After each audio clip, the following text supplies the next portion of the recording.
Hello, everyone. Welcome to a 21 Hats special report. I'm Lauren Feldman, your host. With health and economic concerns about the coronavirus pandemic rising, we thought we'd do a quick update with this week's 21 Hats podcast team, Karen Clark-Cole, Jay Goltz, and Dana White.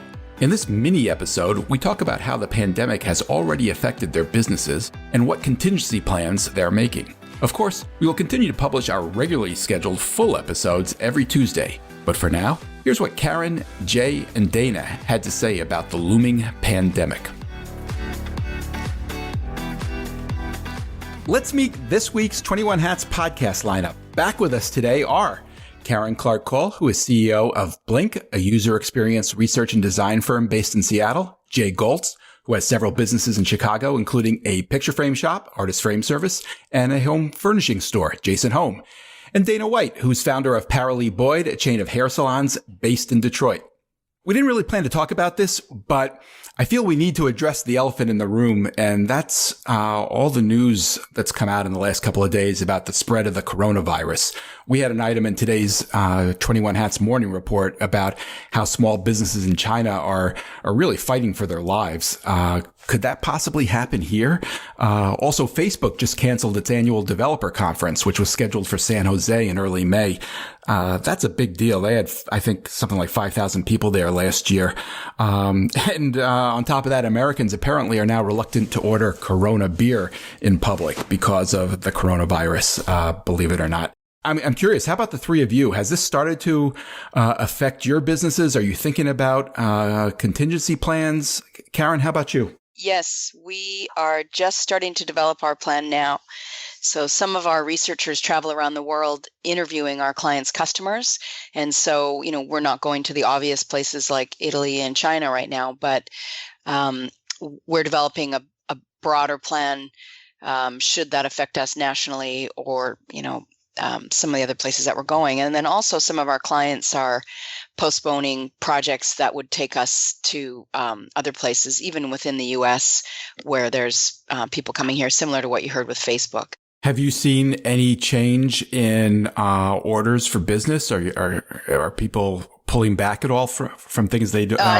Just one, and that's Facebook so far. And that was for research happening in Japan. Right now, I don't expect it to affect us very much because that's a really small portion of our business overall. We've got a lot of variety and diversity in our clients. And most of our work is happening here in the U.S. So, but, who knows if it keeps going. Dana, how about you? You have a retail business, a hair salon. You have employees who actually touch your customers. Is this something you're thinking about?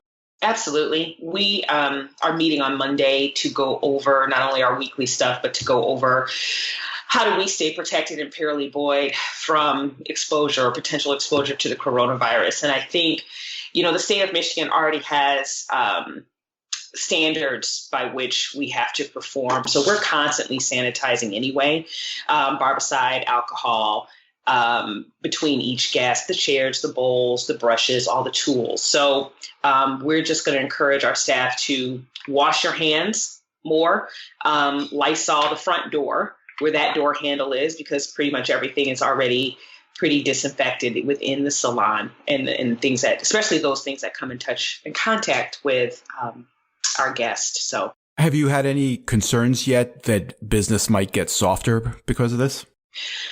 I have, and that's what we're going to talk about on Monday. We're coming out of our slow season now, and so I don't want it to be extended due to this. It may not be up to you, Dana.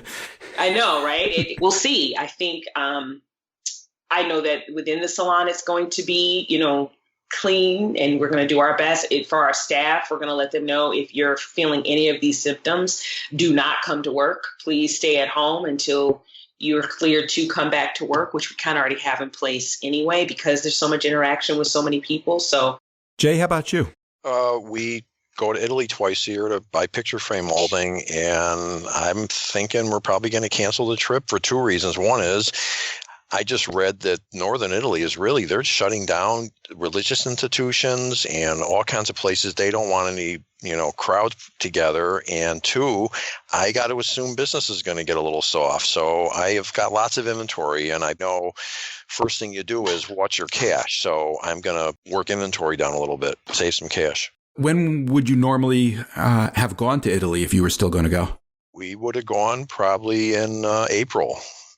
And it's not an emergency.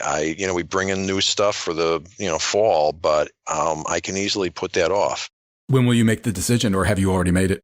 I might have just made it 2 minutes ago. I coming into the radio this morning, I heard that, how difficult things are getting. So I'm going to call my guy that goes there and see and compare notes, but it's just not that necessary. And I don't know that we need to be both spending the money and going over there. So it's still early in the game. I just have to remind everybody that bird flu that was supposed to come here never got here. So I'm not downplaying this at all. I'm just going, this might be a lot of hysteria. Who knows? It's probably coming here, no question.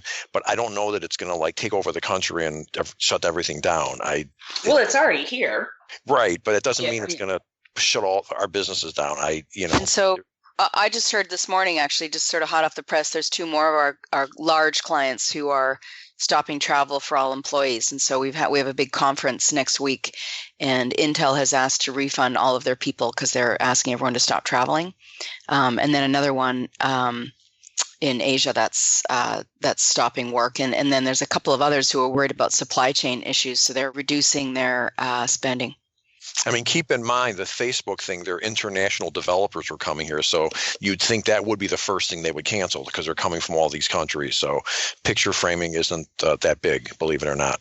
Karen, does it make a difference to you that you're in Seattle? Obviously, there's a lot of travel between Asia and Seattle.